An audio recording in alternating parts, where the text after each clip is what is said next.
Okay, it is January 31st of 2019, WIKISPEED Standup. Are you ready, Lauren? Yes. Okay, go ahead. Okay. So this week, this is Lauren Salter, Gabriel Island, British Columbia, Canada.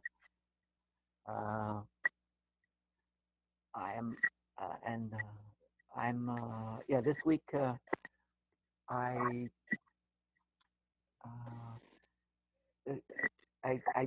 followed the Little Red Wagon conversation a bit. I wrote, made a space in my time, but did not actually do the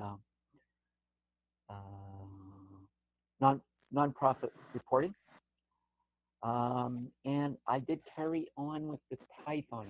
I was looking for a way, because I have to kind of just sit somewhere, and the tablet's the only easy thing for me to work on. That's how I was able to finish the basic Python course, because it was an app, solo learn. So I was looking for something, and I had a few false starts. There was one app that was like saying it could do anything. It has full Python kind of development environment, but it was then very capricious, so that I would hit YouTube or some other app and it would pop up. So I got rid of that one. But I found simply with the browser, Chrome, there's a thing called JDoodle, and it offers a number of programming playgrounds, basically windows you can write and save code into. It seems to be free. It seems to be Java apps that offer you all these different languages. They have them running on their servers. So I got started, and it has the advanced things that I wanted, which was, so the thing about Python is relevant to both the AI and to my kind of field in data is called NumPy, and NumPy has unlike regular Python, has fairly clunky and limited abilities to handle rows of data. You need to be doing these loops, and in some cases there's vectors, but they're limited, so you can nest the vectors, but it's clunky. So NumPy is like SAS, the language I use, in that it kind of assumes you're going at arrays, whatever you do with math. It assumes it's an array and makes it very easy to set it up to be doing whatever you're doing on every row of data. And then on top of that, multi-dimensional, or many variables and all that kind of good stuff. And in fact, in the job ads now for the data analysis type thing that I do, Python is listed as another thing along with full-fledged stat languages like R and SAS. So anyway, it's kind of interesting.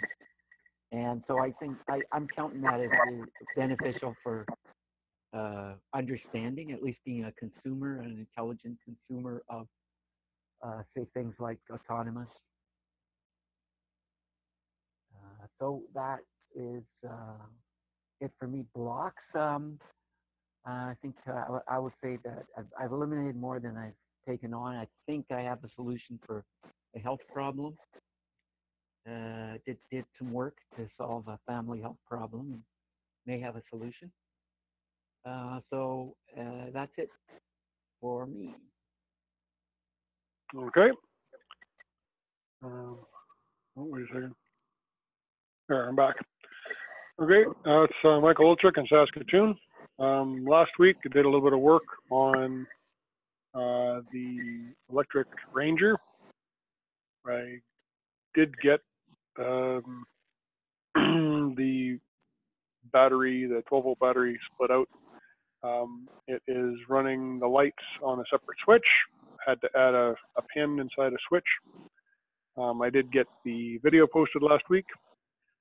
Investigated the Wiki factory a little bit. Sent out some invites. I think, Lauren, you accepted. I still haven't located where I'm supposed to put the wiki. I'm looking to use it to document the Little Red Wagon project and maybe exercise as much of the site as I can figure out how to use. So that's carrying over into next week. We did a little bit of talking back and forth about the Little Red Wagon project, and that's pretty much it. I've identified some stuff that I have to buy for the Little Red Wagon project, and some tools that would be nice to have access to. So that's identifying them this week and ordering them next week. There's a couple of carryover items for next week, but nothing serious. And blocks, not really very much. Nothing to speak of, nothing that you can help with, I guess. And I guess that's about it for me.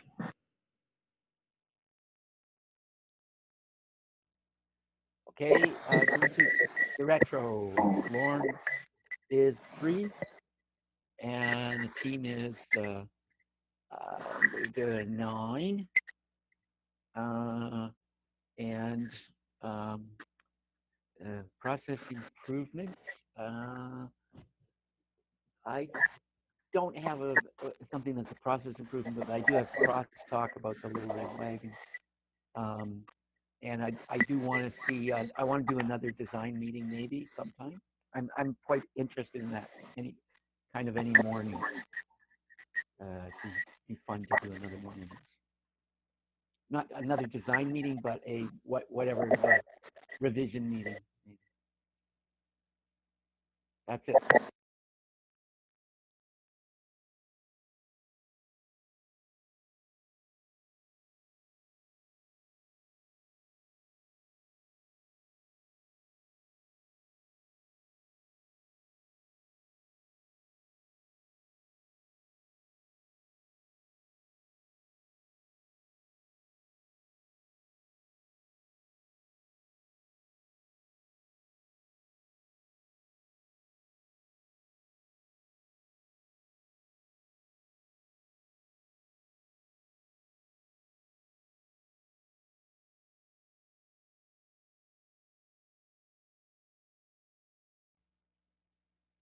Hello.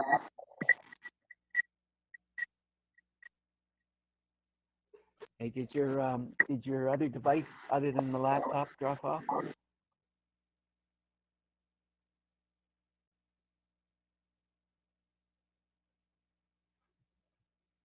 Hello. It sounds like I'm either hearing my echo or you in a muffled. Sorry, I had myself muted. Gonna try that. Okay. That means you probably didn't hear my my retrospective because you couldn't hear anything. Giving myself a 10 because I got done more than I thought I would get done. And I'm going to go with an 8 for the team because we still need to get more people on here. I don't have a process improvement, and that pretty much does it for stand-up, I believe. Can you hear me okay now, though? Okay. First item on crosstalk, I would like to remember, or I'd like to talk about before I forget. Do you have, or did you get time to look at the charitable donation receipt stuff? You're still muted. Did you send me something? Oh no. I was the ask was for me to just send the basics on the donation. Yep. Right. Okay. Yes, I should log into the backlog. Put it there. Well, the reason that I'm asking is because I got a reminder today that the deadline is March 31st for submitting the receipts for this year. So. Okay, cool. I will try and get to that. Okay, good. Shouldn't take long. Okay. And you had wanted to talk about something. Yeah. So actually, I was thinking about the you noted the request that the wagon follow someone for a marathon and carry their water and Mm-hmm. sweatpants. So then I realized, and so this is a kind of a design thing. In order to do that, you would want a version of it that was long range but small payload. And it has to appear to have a small payload because there's a problem with amateur marathons. There's a lot of what you call accredited marathons. Quite a few, like even quite small ones or local ones, are accredited. I think they just have to kind of register and have a certain number of chips. In these public races, there's a RFID kind of a strip that everybody runs over, and they're kind of verification that you're doing what you say you're doing. So, like I go in one run where it's a 10K and there's a strip at the beginning and there's a strip at the turnaround. And I think that's not enough. I think it needs a couple more to be accredited. I'm not sure. Yeah, I think so. So to do with that, or the reason they do that is that there's quite a lot of what you call prestige attached to doing well on these races. And there are cases of people who, there's a guy that was written about in Outside Magazine, I think. He's famous because he has impossible times on many marathons. And he's suspected of cheating, but no one has caught him yet. Because in even all but the hugest marathons, you end up running part of it alone. Because even if there's a few thousand people, they're strung out across 26 miles. Mm-hmm.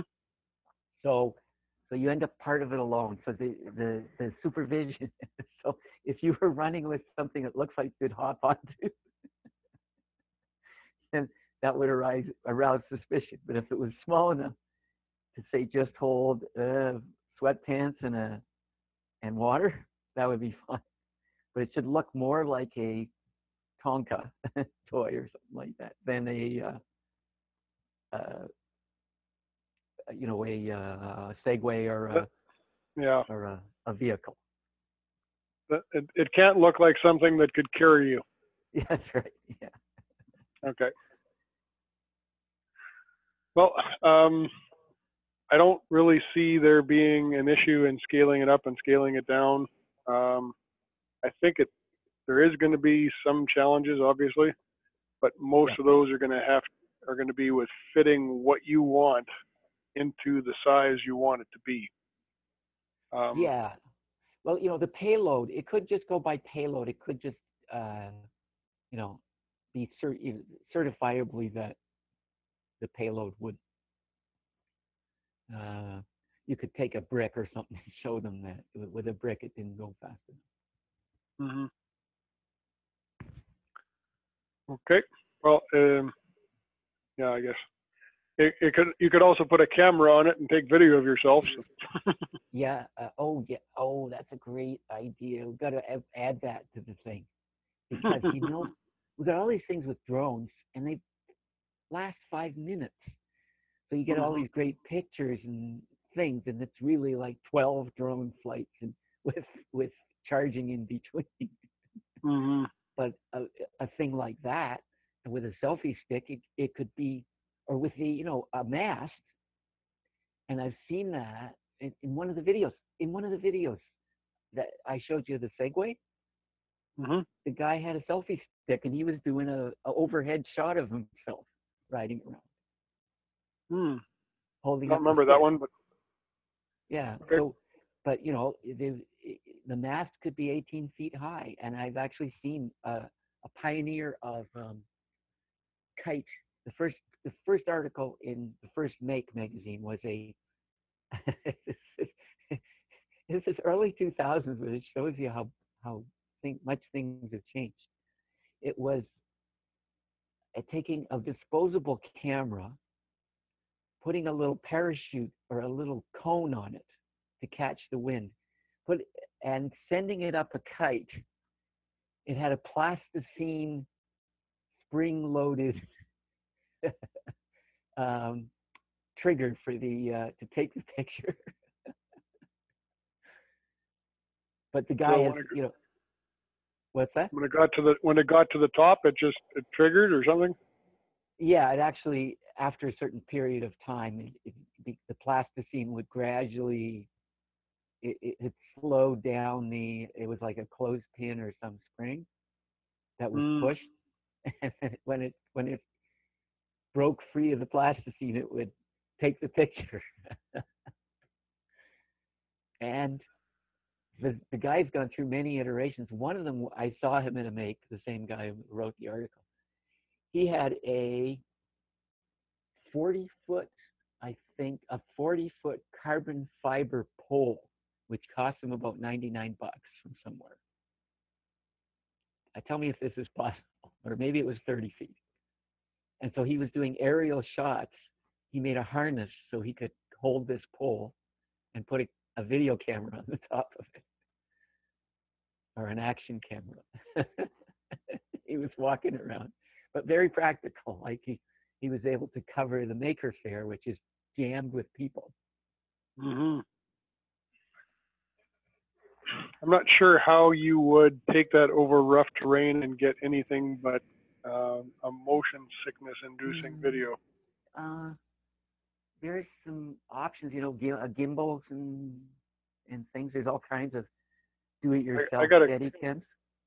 I got a counter proposal for you. How about you drag along a little dirigible?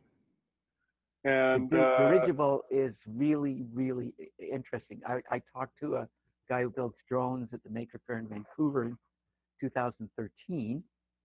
I was talking about when we get together a crowd of people, how do you count it? There's a lot of controversy about that since 2003. And so I was asking him about drones, and he said he was aware of the same guy's also been complaining bitterly about the Canadian Aviation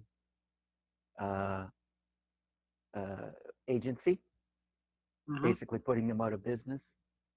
Or he's not out of business, but it's very difficult for him to comply with the law, and he does workarounds, basically radioing all pilots in the area that he's flying his drone. Anyway, he recommended the dirigible. They're as long as there's very little wind, it's a really, really good option. It's way, you know, I mean, you get unlimited flight time. Well, if you're dragging it along behind the little red wagon, I mean, it's not directly above, but you should be in frame. Yep. So. Yeah, cool. And I think that would be a lot easier to stabilize. Yep. Yes, yeah, I get you. I understand what you're doing. That's the Steadicam. The balloon is the Steadicam. Yeah. Totally. I mean, if it's really windy, it won't work very well, but. Yeah, there's Raspberry Pi cameras that are really just the, whatever it is, CMOS, what is it called? CMOS sensors, yeah. Yeah. So they can be really lightweight. Okay. Yeah. I'm gonna make whatever progress I can this week, I guess. Yeah. But I don't know if the cardboard is gonna work. I was hoping to make the first version really throw away with cardboard.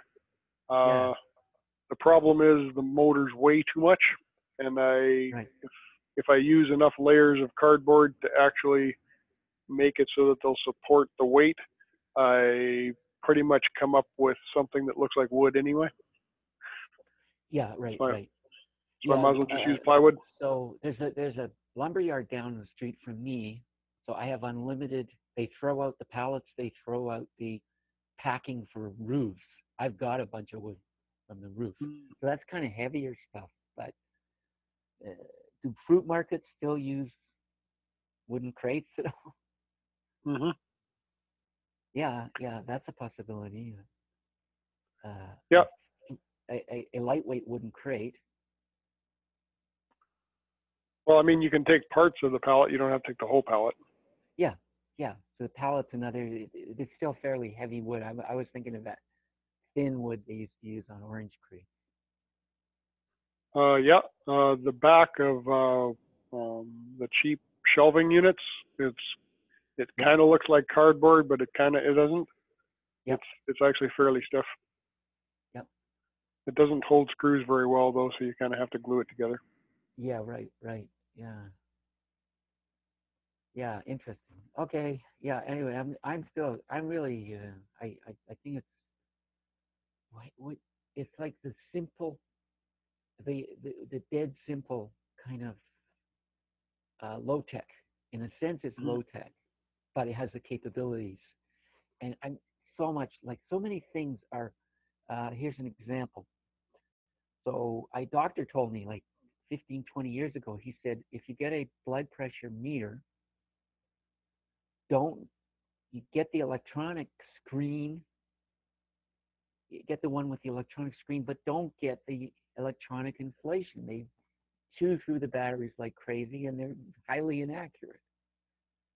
So you get the manual bulb inflation. Mm-hmm. And so I think my first one finally quit after like 10 years. But like the batteries last forever, and it's more accurate because it's not trying to guess when to stop inflating. Mm-hmm. Because you know better. So that's, I keep thinking all kinds of things, like, for example, like we were talking about aiming solar. Really, I mean, it should be a chore for children. When it's, when the solar panel is aimed off of its aim by a little bit, it has some kind of a crank, and the one of the chores is go out. It's going to beep or complain, help me, and you're going to go and aim it. Yeah, the problem with the aiming is that the structure, like making it so that it will pivot, makes the support and the wind resistance so much less. You end up spending a lot of money trying to get that aimed, even if you're doing it with hand crank. It's the swivel or the pivot. Yeah, I've seen some solutions to that, like they do things like corrugated kind of things, so that one part of it, or curved. Mm-hmm. And then I'm interested in the solar concentrator, and then you get a small, highly heat resistant, and some of them you can do both heat. You can get heat out of them and the solar. The hot water. Yeah. Yeah. Again, instead of aiming it, it's actually cheaper to put in more solar panels if you've got the room. If you don't have the room, then you don't have a choice. But yeah, Make again had one that just let gravity shape the a kind of parabola, and it was a fairly efficient shape that was kind of universal. Okay. Yeah, and I think that was for a solar oven or something like that. Okay. It was enough. Yeah, I think then it was frozen in place at a certain point, but you didn't need to kind of shape it. You could let gravity kind of shape it into a sort of parabola. Okay. Are you interested in maybe Saturday morning for a design meeting? Yeah, Saturday morning's good. What but time later, in the morning? Yeah. So later out here, earlier there. I don't know. Do you have farm things to do then, or? No, Okay. it's if we have it too late for you, it ends up being mid-afternoon for Yeah. So like 11:30 my is guys when are. my person usually arrives at between 11 and 12, and I've got one person who has no car, and there's only the bus is only not very frequent. There's a kind of community bus. Mhm. So they arrive between 11 and 12 on Saturdays. So that would be between 10 and 11 your time. So you want to have the meeting then, or you don't want to have the meeting then? Yeah, yeah. I want it after they arrive. So, something like 11:45 here, 10:45 there would work for them. Okay. Okay. I will send out an invite on Okay. on Yeah, Zoom, and and we'll like see it who doesn't can have make to it. be, yeah, and like it doesn't have to be this week. Maybe whatever kind of fits your sense of how the project's going. Well, I'm not going to have a lot done by then, but Yeah. So let's do we're just talking about it. following Saturday. Following Saturday, I think I'm out of town, but Yeah. I mean, Okay. I'm not Yeah. sure what's happening. Yeah. Okay. If you don't mind, yeah, maybe a short one then. Yeah, Sure. a short one would be good. Yeah. Okay. Okay. Let's do it. Cool. Alrighty. We Okay. Good will to talk. talk to you on Saturday. Yep. Bye now. Okay.